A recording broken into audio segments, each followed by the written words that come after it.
Pagkatapos ko naman po maglinis, kukuha ko ng dustpan o sako. Pagbalik ko po doon, yung minalis po naman niya sa loob ng bakura niya, nilalabas po niya.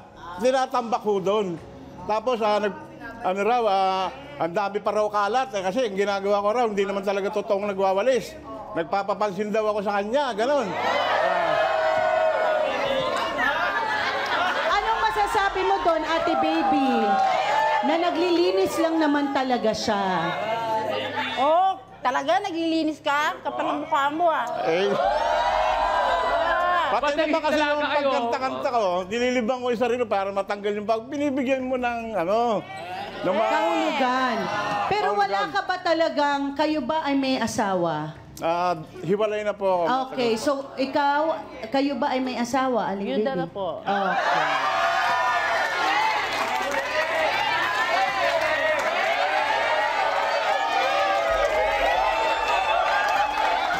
Kuya Nick, si Ate Baby kasi, pinapansin ka, so pinupuna ka. At ang bakit naman niya sasabihin na nagpapakyut ka kung hindi naman? Ayun nga po ang hindi ko maintindihan. Kaya raw ako nagwawalis.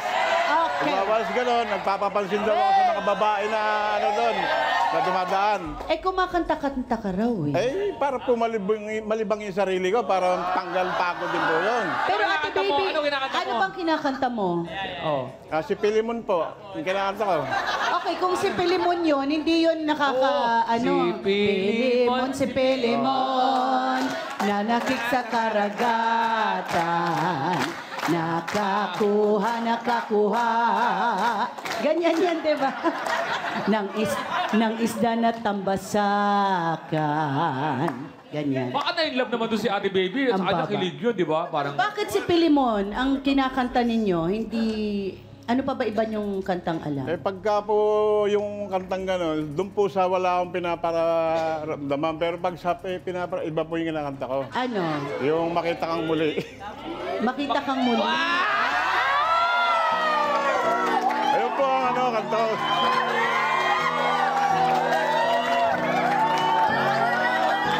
Ano nga ba yun? Makita.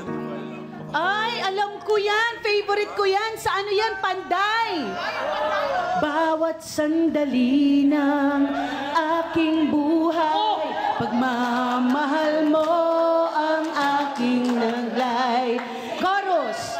Iplalaban ko ang ating pag-ibig.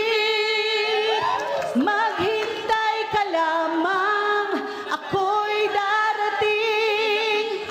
Pagkat sa isang taong mahal mo ng buong puso, lahat ay gagawin. Makita kang muli. Okay. Para kanino naman yung kantang yon? Kung hindi yun ay para kay Ate Baby. Maraming kantang alam yan, ma'am. Ayan. Marami yan. Okay, Ate Baby, bakit ka nagagalit kung sinasabi naman ni Kuya Nick na siya ay hindi nagpapakyut sa'yo? Meron bang nangyari sa inyo? Wala naman po. Kaya lang talagang eyes to eyes lang kami sa magkapit-bahay kasi kami, ma'am.